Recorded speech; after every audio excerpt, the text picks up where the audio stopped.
Greetings, this is Jeff Riddle, pastor of Christ Reformed Baptist Church in Louisa, Virginia. This is another in this occasional series of readings from and brief notes and commentary upon Eusebius of Caesarea's The Ecclesiastical History. Here is Book 9 and Chapter 9. Thus, in truth, Constantine, who, as aforesaid, was emperor and sprung from an emperor, pious and sprung from a most pious and in every respect most prudent father, and Licinius, who ranked next to him, both honored for their understanding and piety, were stirred up by the King of Kings, God of the universe and Savior, two men beloved of God, against the two most impious tyrants. And when war was formally engaged, God proved their ally in the most wonderful manner, and Maxentius fell at Rome at the hands of Constantine, while he of the East did not long survive him, for he too perished by a most disgraceful death at the hands of Licinius, who had not yet become mad. But to resume, Constantine, the superior of the emperors in rank and dignity, was the first to take pity on those subjected to tyranny at Rome, and calling in prayer upon God who is in heaven, and his word, even Jesus Christ, the Savior of all, as his ally, he advanced in full force, seeking to secure for the Romans their ancestral liberty.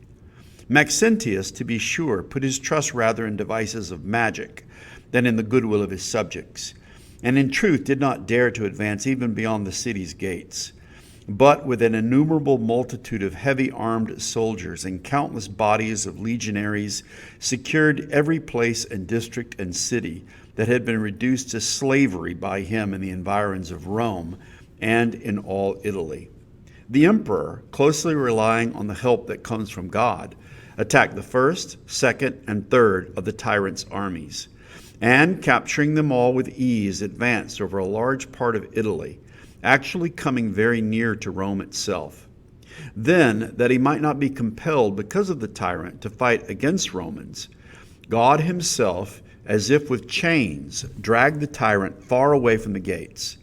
And those things which were inscribed long ago in the sacred books against wicked men, to which, as a myth, very many gave no faith, yet were they worthy of faith to the faithful, now by their very clearness found faith in a word, withal faithful and faithless, who had the miracle before their eyes.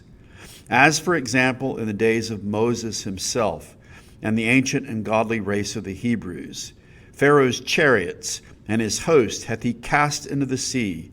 His chosen horsemen, even captains, they were sunk in the Red Sea. The deep covered them. In the same way also Maxentius and the armed soldiers and guards around him went down into the depths like a stone. When he turned his back before the God-sent power that was with Constantine and was crossing the river that lay in his path, which he himself had bridged right well by joining of boats, and so formed into an engine of destruction against himself. Wherefore one might say, he hath made a pit and digged it, and shall fall into the ditch which he had made. His work shall return upon his own head, and his wickedness shall come down upon his own pate. Thus, verily, through the breaking of the bridge over the river, the passage across collapsed, and down went the boats all at once, men and all, into the deep. And first of all, he himself, that most wicked of men, and then also the shield bearers around him, as the divine oracles foretell, sank as lead in the mighty waters. So that suitably, if not in words, at least in deeds, like the followers of the great servant Moses, those who had won the victory by the help of God might in some sort hymn the very words which were uttered against the wicked tyrant of old, and say, "Let us sing unto the Lord, for gloriously hath he been glorified. The horse and his rider hath he thrown into the sea. The Lord is my strength and protector. He is become my salvation. And who is like unto thee, O Lord, among the gods? Who is like thee, glorified in saints, marvelous in praises, doing wonders?" These things, and such as are akin and similar to them, Constantine, by his very deeds, sang to God the Father, and ruler of all, and author of the victory.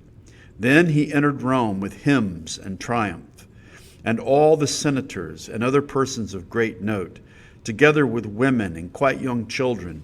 And all the Roman people received him in a body with beaming countenances, to the very heart as a ransomer, Savior, and benefactor, with praises and insatiable joy. But he, as one possessed of natural piety towards God, was by no means stirred by their shouts, nor uplifted by their praises. For well he knew that his help was from God. And straightway he gave orders that a memorial of the Savior's passion should be set up in the hand of his own statue. And indeed, when they set him in the most public place in Rome, holding the Savior's sign in his right hand, he bade them engrave this very inscription in these words in the Latin tongue: "By this salutary sign, the true proof of bravery, I saved and delivered your city from the yoke of the tyrant. And moreover, I freed and restored to their ancient fame and splendor both the Senate and the people of the Romans." And after this, Constantine himself, and with him the Emperor Licinius, whose mind was not yet deranged by the madness into which he afterwards fell, having propitiated God as the author of all their good fortune, both with one will and purpose drew up a most perfect law in the fullest terms on behalf of the Christians.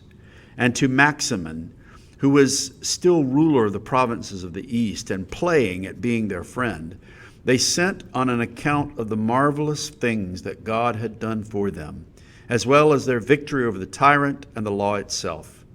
And he, tyrant that he was greatly troubled at the intelligence. But not wishing to seem to yield to others, nor yet to suppress the command through fear of those who had enjoined it, as if of his own motion, he penned perforce this first letter on behalf of the Christians to the governors under him, in which he belies himself and feigns that he had done things he never had. A copy of a translation of the epistle of the tyrant. Jovius Maximus Augustus to Sabinus: I am persuaded that it is manifest both to thy firmness and to all men that our masters Diocletian and Maximian, our fathers, when they perceived that almost all men had abandoned the worship of the gods and associated themselves with the nation of the Christians, rightly gave orders that all men who deserted the worship of their gods, the immortal gods, should be recalled to the worship of the gods by open correction and punishment. But when under happy auspices I came for the first time to the East, and learnt that in certain places very many persons who were able to serve the public good were being banished by the judges for the aforesaid reason, I gave orders to each of the judges that none of them in future was to deal harshly with the provincials, but rather by persuasive words and exhortations to recall them to the worship of the gods. It came to pass at that time, therefore, when, in accordance with my injunction, the judges observed what was commanded, that no one in the eastern provinces was either banished or suffered insult, but rather was recalled to the worship of the gods, because no severe measures were employed against them. But afterwards, when last year, under happy auspices, I had gone to Nicomedia and was staying there, there came to me citizens of the same city with images of the gods, earnestly requesting that on no account should such a nation be permitted to dwell in their city. But when I learnt that very many of the same religion dwelt in those very parts, I thus made them reply that I was gratified and thanked them for their request, but I perceived that this request did not come from all. If then there were some that persevered in the same superstition, let each one keep thus his resolve according as he personally wished. And if they so desired it, let them acknowledge the worship of the gods. Nevertheless, to these same Nicomedians and the rest of the cities, who themselves have so very earnestly addressed me a similar request, namely that no Christian should inhabit their cities, I was compelled to reply in a friendly manner, because the emperors of old time had carefully observed this very thing. And it was pleasing to the gods themselves, by whom all men and the government itself of the state subsist, that I should confirm such a request as they were making on behalf of the worship of their deity. Therefore, although special letters have been written to thy devotedness before this time, and likewise it has been laid down by ordinances that no harsh measures should be adopted against provincials who have a mind to persevere in such a custom, but that men should deal with them in a long-suffering and adaptable spirit.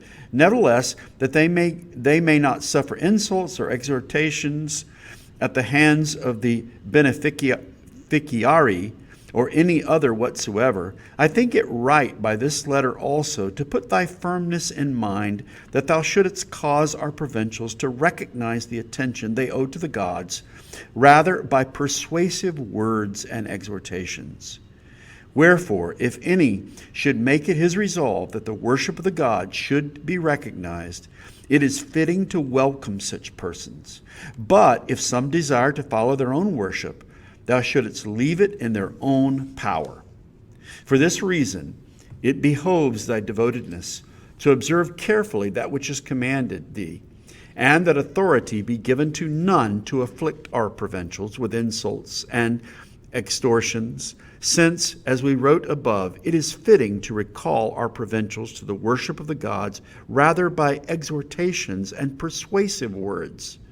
And that this our injunction may come to the knowledge of all provincials, it behoves thee to make known that which has been enjoined in an ordinance put forth by thyself. Since he issued these commands under the compulsion of necessity, and not of his own free will, no one any longer regarded him as truthful or even trustworthy, because after a similar concession he had already on a former occasion showed himself to be changeable and false of disposition.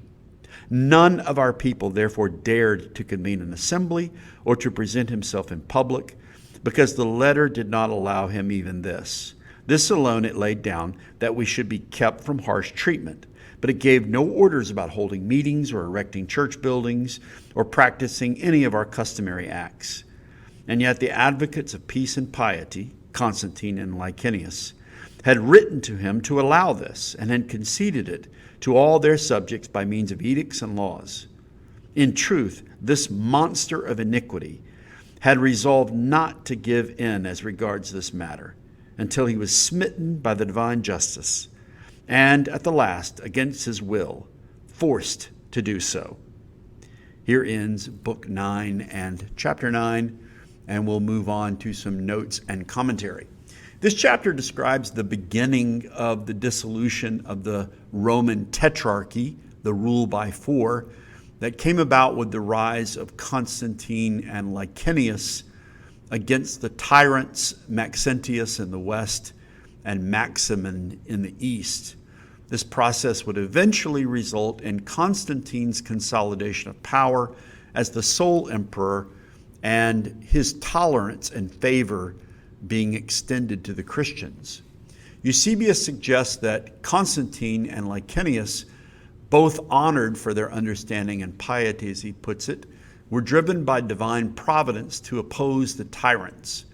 And Eusebius notes that eventually Licinius would also eventually become mad, and of course this would leave Constantine as the sole emperor. He describes how Constantine came with full force through Italy to liberate the city of Rome from its tyranny. Maxentius and his forces met Constantine at a bridge made by the joining of boats. We typically refer to this as the Battle of the Milvian Bridge, although that term is not used here by Eusebius. And we know that this event took place on October the 28th of the year 312. The bridge collapsed, and Maxentius and his men were drowned and defeated. Eusebius is quick to draw a parallel to Moses' victory over the Egyptians at the Red Sea, citing Exodus 15, "The horse and his rider hath he thrown into the sea." Constantine then entered Rome in triumph. He ordered a statue to be set up with him holding a cross, or as Eusebius calls it, a memorial of the Savior's passion.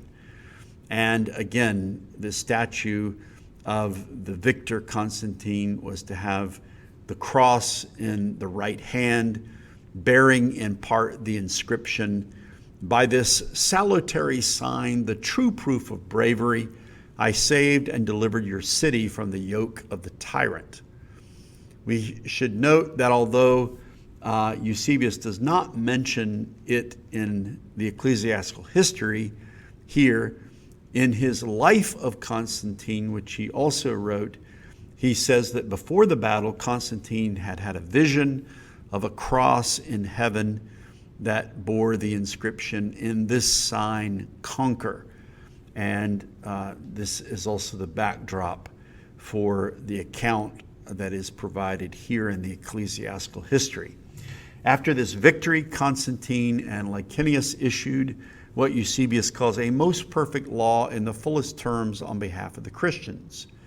Maximin, the tyrant of the East, was still standing after the defeat of Maxentius in Rome, but he was beginning to perceive the shifting circumstances, and so he preemptively issued an epistle, quoted in large part here by Eusebius, in which Maximin attempted to spin himself as having been very tolerant of the Christians, not allowing their brutal persecution, but allowing them to hold to their views if they would not worship the gods.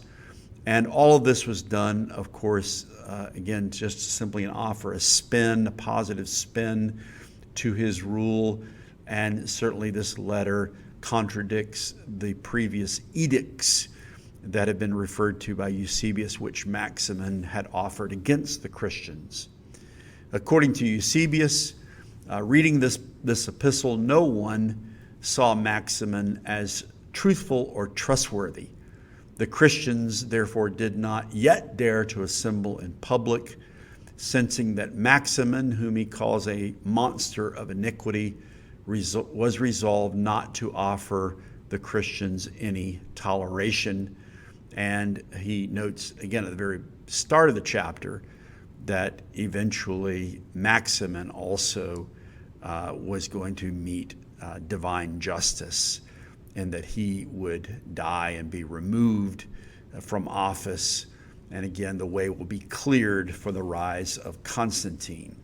In conclusion, Eusebius presents the rise of Constantine as the beginning of the end of persecution against the Christians. In some ways, what is written here might be considered sort of pro-Constantine propaganda.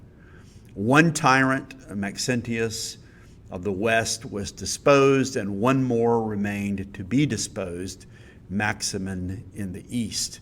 Hope is on the horizon from Eusebius's perspective with the rise of Constantine. Well, this brings this episode to a conclusion. Hope that you found this to be helpful and interesting and edifying, and I'll look forward to speaking to you in the next episode. Till then, take care and God bless.